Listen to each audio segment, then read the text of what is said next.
नमस्कार बच्चों। आज हम सीखेंगे संत मीराबाई द्वारा लिखित गिरिधर नागर। इसका आज हम अध्ययन करेंगे। संत मीराबाई का परिचय देखिए।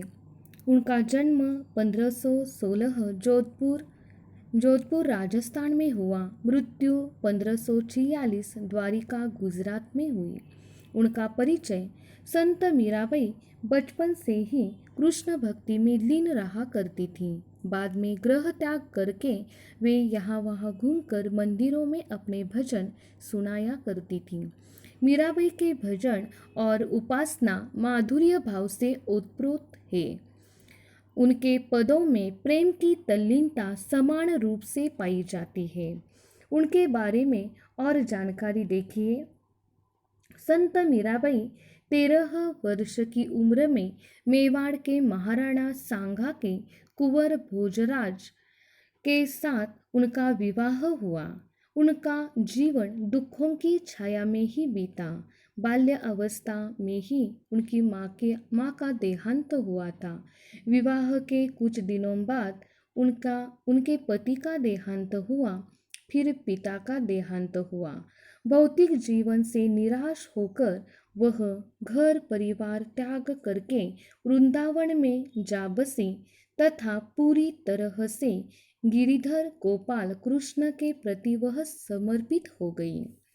मध्यकालीन भक्ति आंदोलन की आध्यात्मिकता कवियों में मीराबाई का विशिष्ट स्थान है। संत मीराबाई इनके पदों में पूरे उत्तर भारत सहित गुजरात, बिहार, बंगाल तक उनकी जो काव्य है वह दोहे प्रचलित है। इनके पदों की भाषा में गुजराती, राजस्थानी और ब्रज की मिश्रण पाया जाता है।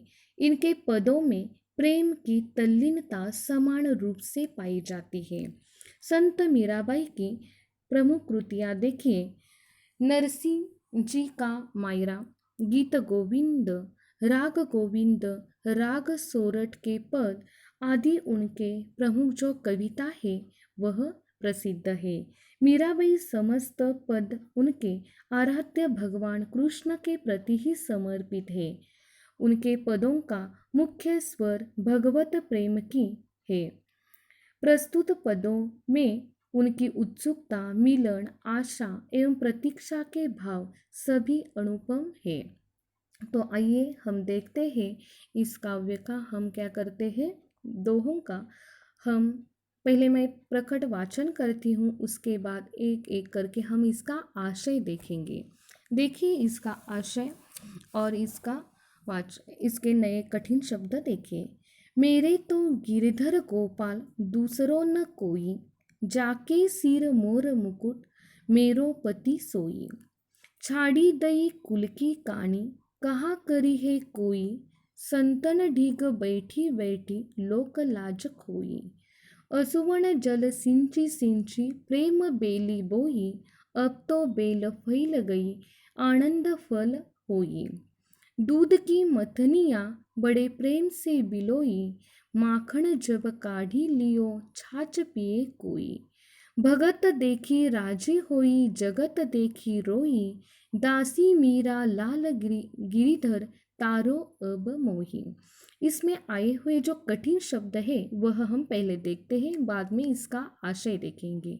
गिरिधर गोपाल यानी भगवान कृष्ण, जाके का मतलब है जिसके, मुकुट यानी मुकुट, मेरो यानी मेरा, सोई यानी वही, छाड़ी दही दई, छाड़ी दई का मतलब है छोड़ दी, त्याग देना, कुल वंश घराना, ढी का मतलब बीच, पास, निकट, लाज यानी लज्जा, शर्म। इसमें आए हुए हमने कठिन शब्द देखे हैं। अब देखिए इन दोहों का अर्थ हम देखते हैं। पहले दो देखिए। मैं तो गिरिधर गोपाल दूसरो न कोई, जाके सिर मोर मुकुट मेरो पति सोई। गिरि को धारण करने वाले, गायों के पालन कृष्ण के सिवा मेरा कोई नहीं है। जिनके मस्तक पर मोर का मुकुट शोभित है वे ही मेरे पति हैं। फिर एक बार बताती हूँ, देखिए। गिरी को धारण करने वाले गायों के पालन जो कृष्ण के सिवा मेरा और दूसरा कोई नहीं है, जिसके मस्तक पर मोर का मुकुट शोभित है, वे ही मेरे पति है।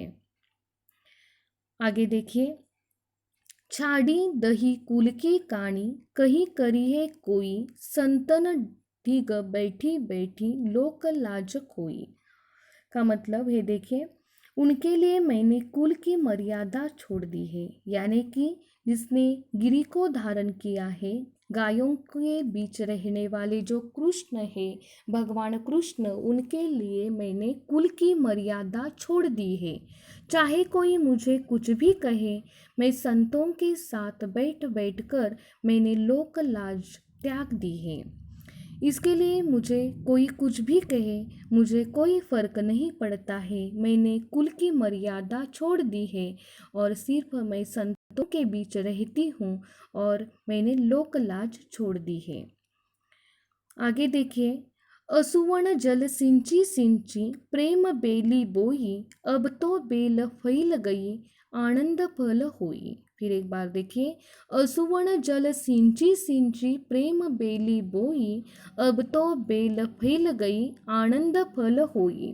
इसका अर्थ देखिए, मैंने अपने प्रेम रूपी बेल को अपने अश्रु रूपी जल से सिंच सिंच कर, यानी थेंबे थेंबे बड़ा कर दिया है। अब तो यह प्रेम बेल फैल गई है और इसमें आनंद रूपी फल अब लगने लगे हैं।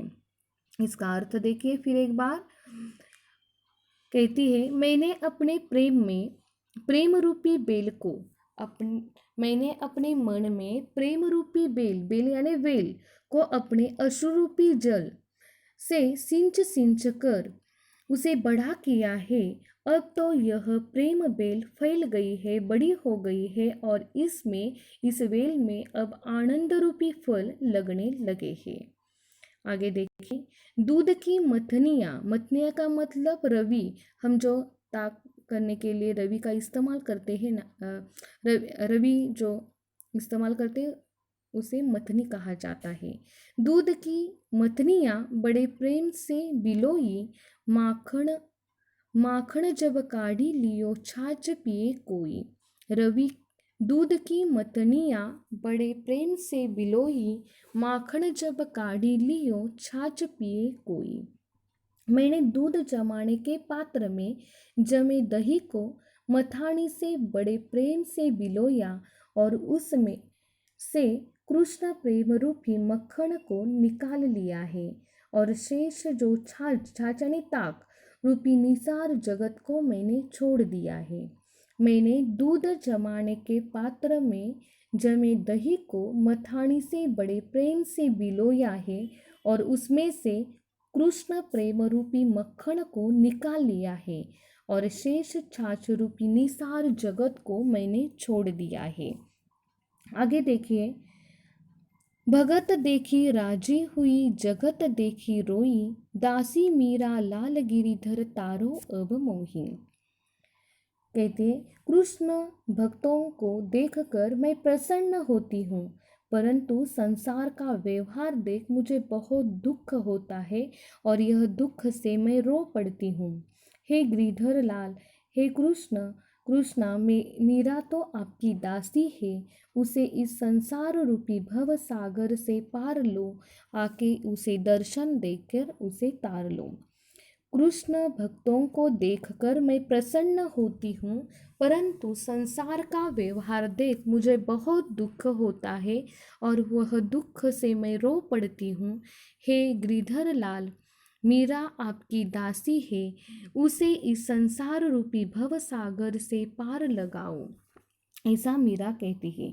हमने इन दोहों का आशय देखा है, सविस्तर आशय देखा है। अब संक्षिप्त में फिर एक बार आशय देखिए।